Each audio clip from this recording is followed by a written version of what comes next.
Hello friends, welcome to our channel learn English with SK sir. जैसे students आपको पता है कि हम आपको HTET PGT इंग्लिश और HTET TGT इंग्लिश के लिए NCERT की जो टेक्स्ट बुक्स हैं क्लास 9 से लेकर 12 तक की, उसके जो लेसन्स और पोएम्स हैं उनके MCQs की सीरीज़ हमने आपके लिए स्टार्ट कर रखी है। तो स्टूडेंट्स, हमने जो है फर्स्ट चैप्टर क्लास 12 फ्लेमिंगो के MCQ सॉल्व कर लिए हैं। आज हम second chapter lost spring stories of stolen childhood के MCQs करेंगे, जो आपके HTET PGT इंग्लिश और HTET TGT इंग्लिश के लिए मोस्ट इम्पॉर्टेंट होंगे।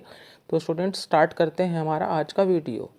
हमारा फर्स्ट क्वेश्चन है, the writer of the story Lost Spring is A. Anees Jung, B. William Douglas, C. H.G. Wells और D. R.K. Narayan. Students, correct answer is option A, Anees Jung. Now question number 2, what was the name of the boy whom the authoress saw every morning?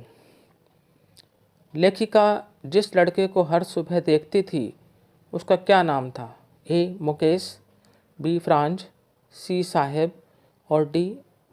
एल्डा। Students, उसका नाम था साहेब।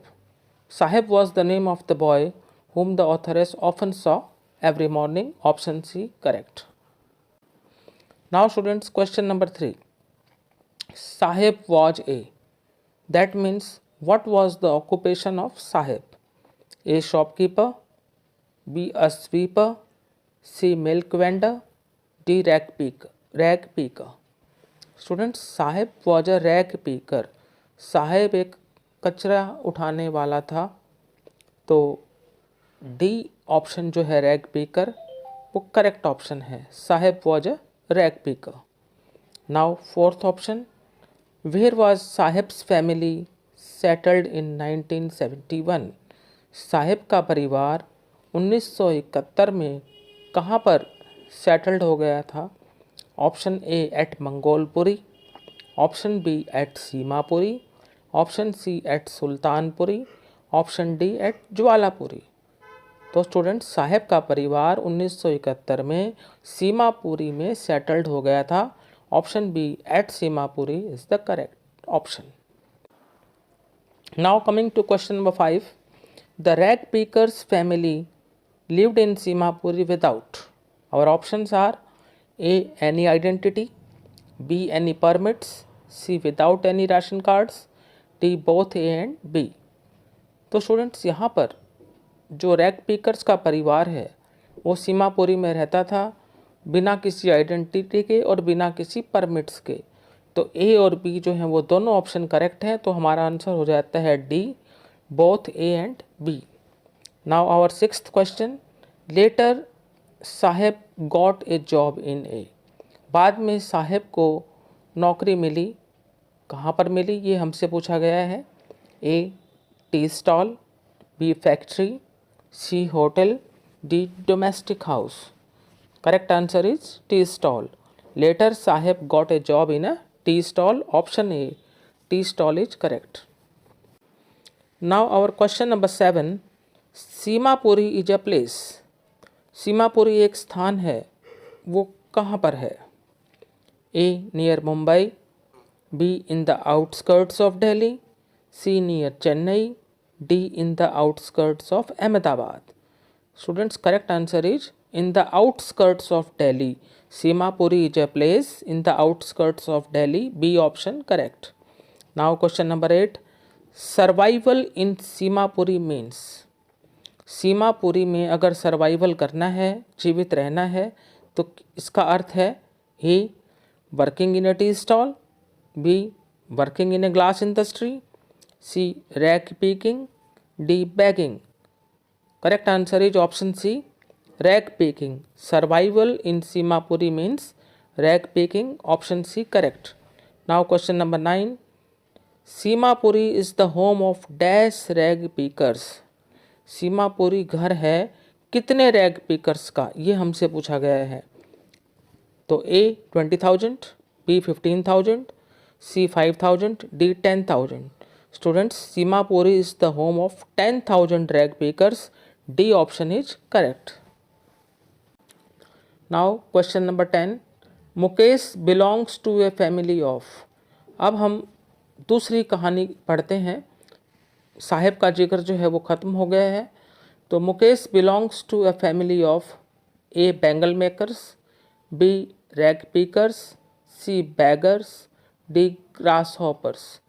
तो students, Mukesh का संबंध चूड़ी बनाने वाले परिवार के साथ था, यानी वो संबंध रखता था बैंगल मेकर्स की फैमिली से। तो A option bangle makers is right.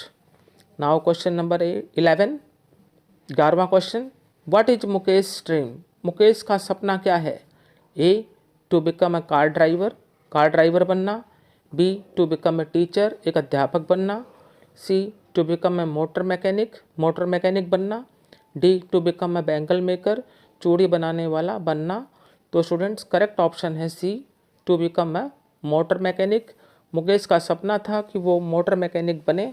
C option right है। Now question number 12, how many children in Firozabad work in the glass industry? Glass industry में फिरोजाबाद जो शहर है वहाँ पर एक ग्लास इंडस्ट्री है, उसमें कितने बच्चे काम करते हैं?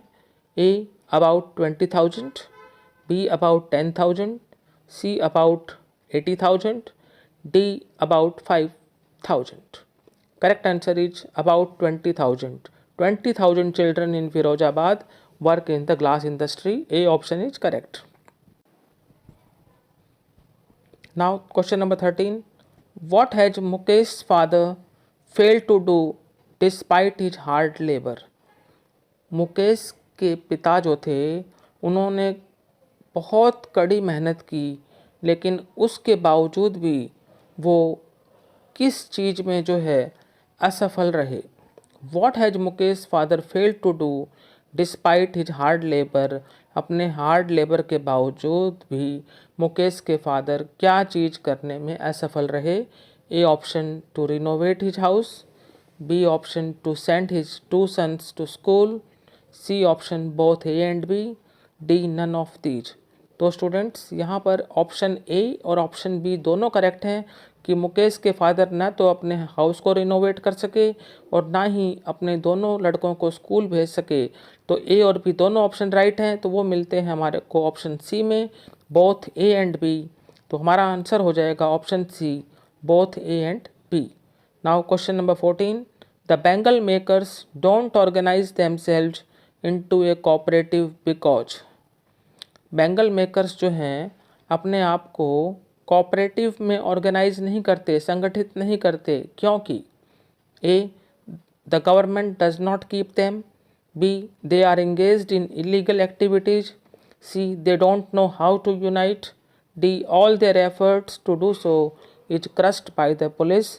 तो स्टूडेंट्स, का करेक्ट आंसर है option D, all their efforts to do so is crushed by the police.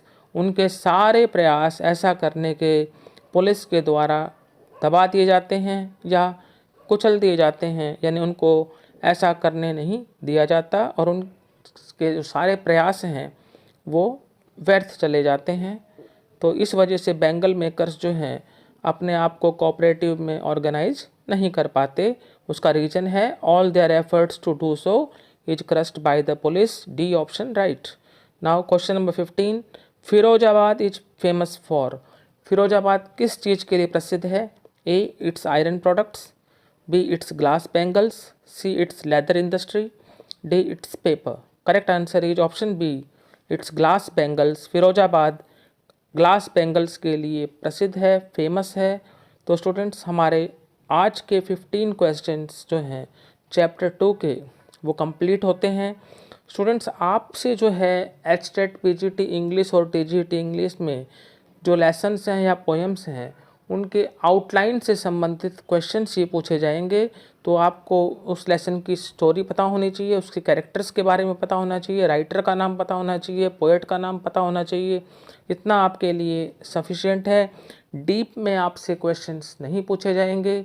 तो आपके लिए हम क्लास 9 से लेकर 12 तक के MCQs लेकर आएंगे ताकि आपके 4 या 5 नंबर जो हैं वो आपके एग्ज़ाम में पक्के हो जाएंगे।